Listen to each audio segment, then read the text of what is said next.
संजय जी से भी मैं रिएक्शन लूंगी, लेकिन उससे पहले संजय जी और विनोद जी जो यहाँ पर है, छोटा छोटा एक रिएक्शन। संजय जी आपके साथ शुरू करते हुए, मुझे लगता है संजय निरुपम जी ने खुद लगभग कंसीड कर दिया कि राष्ट्रीय सुरक्षा का मुद्दा बीजेपी को फायदा पहुंचा देता है। मेरे प्रश्न का दूसरा हिस्सा है कि क्या विपक्ष को, कांग्रेस पार्टी को खास तौर पर, या विपक्ष को एकजुट होकर भी एक भरोसेमंद नेतृत्व वाला चेहरा सामने रखना होगा अगर मोदी से मुकाबला करना है? दोनों ही प्रश्न का जवाब। अंजना जी देखिए, जिस बात की मुझे लगता है संभावना 2024 में नहीं दिखाई पड़ती, उसके लिए अगर विपक्ष प्रयास करेगा तो विपक्ष विफल होगा। मैं जिस बात की ओर संकेत कर रहा हूं वो भरोसेमंद चेहरा जो प्रधानमंत्री मोदी के समक्ष विपक्ष पेश करे, जिस पर जनता भरोसा कर सके। मुझे नहीं लगता कि समय इतना बाकी है लोकसभा चुनाव में 2024 के पहले जिसमें कोई एक नए चेहरे की तलाश हो, क्योंकि जो सारे चेहरे उपलब्ध हैं अलग अलग पार्टियों के बीच में, जो चेहरे हैं, मुझे नहीं लगता कि इनमें से किसी चेहरे को इतना भरोसेमंद जनता मानेगी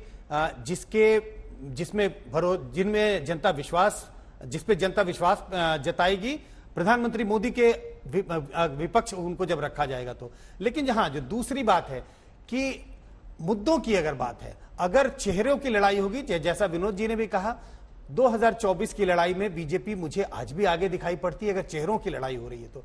अगर मुद्दे हावी हो गए, जिन मुद्दों को कांग्रेस पार्टी ने बखूबी हिमाचल के चुनाव में एक तरह से जनता के बीच में ले गए, लेकिन राष्ट्रीय मुद्दे अगर हावी हो गए तो मुझे लगता है कि 2024 में भी विपक्ष के लिए मुश्किल का सामना करना पड़ेगा, क्योंकि राष्ट्रीय मुद्दों पर 2024 का चुनाव देश का चुनाव है। जनता इस बात को समझती है, ये राज्यों का चुनाव नहीं है, और उन्हें लगता है कि देश की सुरक्षा, देश का आन बान, देश की जो गरिमा है दुनिया भर में, उसको बचाए रखना या उसको बढ़ाने में प्रधानमंत्री मोदी जी का हाथ रहा है, और लगता है लोगों को कि उनका हाथ मजबूत करना चाहिए। इसी पर आपका टेक विनोद जी, दोनों जो प्रश्न थे, क्योंकि विपक्षी एकजुटता की हमने देखी है, कई कोशिशें हुई हैं, एक मंच पर आए, एक दूसरे के हाथ भी उठाए, लेकिन जैसे ही होता है कि नेतृत्व कौन करेगा, कुछ को राहुल गांधी से परहेज है, कुछ को कांग्रेस से परहेज है, वहां टीआरएस वाले हैं उनको अलग सोचना है, अपना नीतीश कुमार अलग सोचते हैं, ममता दी अलग सोचती हैं।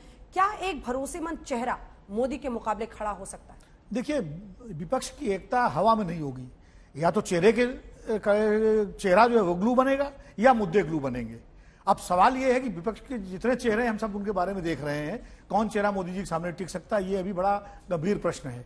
लेकिन मुद्दों की जहां तक बात है तो लोकसभा का चुनाव राष्ट्रीय मुद्दों पर ही होगा, और राष्ट्रीय मुद्दों में राष्ट्रीय सुरक्षा एक बड़ा मुद्दा है, लेकिन बेरोजगारी भी मुद्दा है, महंगाई भी मुद्दा है, अर्थव्यवस्था की दिशा भी मुद्दा है। अब सवाल यह है इन मुद्दों को कांग्रेस पार्टी कैसे क्वाइन करती है या विपक्ष कैसे क्वाइन करता है, यह बहुत महत्वपूर्ण है। देखिए, वीपी सिंह का चेहरा बहुत कमजोर था राजीव गांधी के सामने, लेकिन वो मुद्दा भ्रष्टाचार का ऐसा क्वाइन किया गया कि वीपी सिंह का चेहरा बड़ा हो गया। ठीक है संजय जी, मेरा प्रश्न अब एक बार सुन लीजिए, फिर आप इनकी बातों का, सबकी बातों का जवाब दीजिएगा।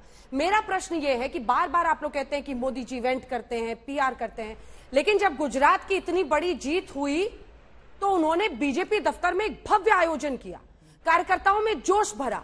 कांग्रेस पार्टी को कौन रोकता है? आप हिमाचल की जीत के दम पर देश में एक संदेश दे सकते थे, लेकिन ऐसा कुछ हुआ नहीं। भारत जोड़ो यात्रा के साथ राहुल गांधी आगे बढ़ रहे हैं, लेकिन ये बार बार पूछा जाता है कि जहां जहां चुनाव है वहां नहीं जाएंगे। सर, आखिरकार तो एक नेता ही है ना, एक पॉलिटिकल पार्टी के साथ जा रहे हैं। एक एनजीओ के इवेंट के तौर पर तो भारत जोड़ो को सिर्फ वो नहीं स्थापित करना चाह रहे हैं। तीसरी बात जो इन्होंने कही है, क्या कांग्रेस पार्टी उस बड़ी लड़ाई के लिए उस तरह की तैयारी कर रही है?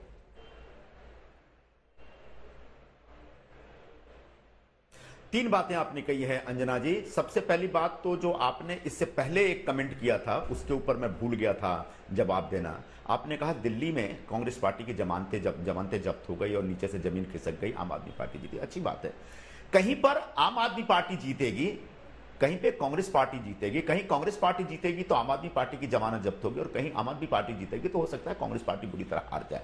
अलग अलग राज्यों में कहीं नीतीश कुमार हराएंगे, तेजस्वी यादव हराएंगे बीजेपी को, कहीं पे ममता दीदी हराएंगे, कहीं पे स्टालिन साहब हराएंगे, कहीं पे केजरीवाल जी हराएंगे, कहीं पे कांग्रेस हराएगी डायरेक्ट। तो अलग अलग राज्यों में अलग अलग पार्टियों की जो विपक्षी दलों की ताकत है, उस ताकत के आधार पर भारतीय जनता पार्टी को रोकने का एक पूरा एक रणनीतिक कार्यक्रम बनाया जाएगा, और सभी विपक्षी दलों को एक मंच पर एक साथ लाया जाएगा, और उसके बाद मुद्दों के आधार पर हम चुनाव लड़ करके भारतीय जनता पार्टी को अलग अलग राज्यों में अलग अलग विपक्षी दलों के माध्यम से रोकने का प्रयत्न करेंगे 2024 में। ऐसी हमारी तैयारी। रह गई बात हिमाचल की, बिल्कुल आपने कहा कि आपके कार्यालय में जोरदार जश्न होना चाहिए था, हम उसकी जरूरत नहीं महसूस करते, लेकिन रिस्क में वहां पर हिमाचल में एक जोरदार ढंग से शपथ ग्रहण का समारोह आयोजित किया गया। ये अब क्यों, इसका जवाब नहीं दे सकते। दोनों पार्टियों का अलग अलग काम करने का तरीका है। अब काम करने का, मैं अपनी पार्टी के काम करने के तरीके के ऊपर आपसे कुछ बात करूं जो मुझे शायद कुछ अच्छा नहीं लगता, वो बोलूं, अच्छी बात नहीं है। हम पार्टी के मंच पर ये सब चर्चा करते रहते हैं, लेकिन ये हो सकता था, लेकिन नहीं हुआ। कोई जरूरी उसकी जरूरत नहीं महसूस हो रही है। हाँ, नरेंद्र मोदी जी को या भारतीय जनता पार्टी को इस प्रकार का जश्न मनाना अच्छा लगता है, अपनी पार्टी के दफ्तर में जाकर मना सकते हैं। अब रह गई बात चेहरा कौन होगा, मुझे लगता है कि इस मुद्दे पर कोई विवाद खड़ा करने की आवश्यकता नहीं है। सभी दलों को एक साथ लाना चाहिए और खुद नीतीश कुमार जी इस दिशा में पहल ले रहे हैं। तीसरी बड़ी बात यह है कि अब राहुल गांधी जी कोई एनजीओ का काम नहीं कर रहे हैं। राहुल गांधी जी इन्हीं मुद्दों के ऊपर एक जन जागरण का अभियान चला रहे हैं और मुझे लगता है आज 1.25 दिन पूरा हुआ है भारत जोड़ो यात्रा का। मुझे लगता है कि बहुत ही जबरदस्त किस्म का अभियान हो रहा है और जहां पर वो यात्रा जारी, वहां पर हजारों लाखों की संख्या में लोग निकल के आ रहे हैं। ये एक राजनीतिक कार्यक्रम है। भले ही हम लोग हिंदुस्तान का झंडा लेके चल रहे हैं और हम कह रहे हैं कि कांग्रेस पार्टी का झंडा नहीं है, कांग्रेस का कोई पॉलिटिकल इसके अंदर कोई ऐसा नहीं है, कोई प्रोग्राम नहीं है, लेकिन अंततः जब लोगों के बीच जागरण पैदा होगा तो उसका एक पॉलिटिकल मैनिफेस्टेशन होना ही होना है। उसको हम ये भी नहीं कह रहे कि हम ये वोटों को ध्यान में रख करके कर रहे हैं, बिल्कुल नहीं कर रहे हैं।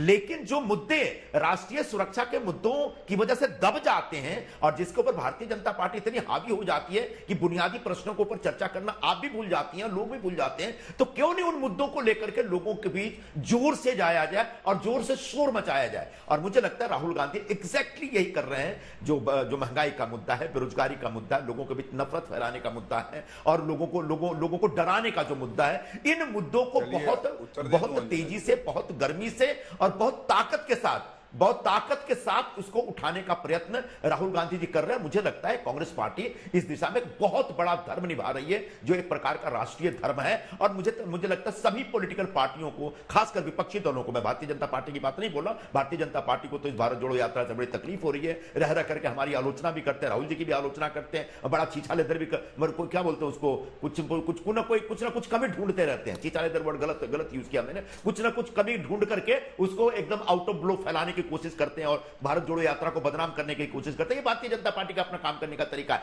लेकिन विपक्षी पार्टियों के अंदर एक प्रकार का इस भारत जोड़ो यात्रा के प्रति एक प्रकार का बहुत बड़ा वो है समर्थन है और एक प्रशंसा का भाव है। और मुझे लगता है यह कांग्रेस पार्टी सभी विपक्षी दलों की भावना का सम्मान करते हुए, सभी विपक्षी दलों की जो योजनाओं का एक तरह से एक सूत्रपात करते हुए कांग्रेस पार्टी राहुल जी के नेतृत्व में भारत जोड़ो यात्रा में आगे बढ़ गई। और निश्चित तौर पर भारत जोड़ो यात्रा एक राजनीतिक तौर पर बहुत बड़ा इंपैक्ट छोड़ेगी 2024 आते आते, मेरा ऐसा विश्वास है।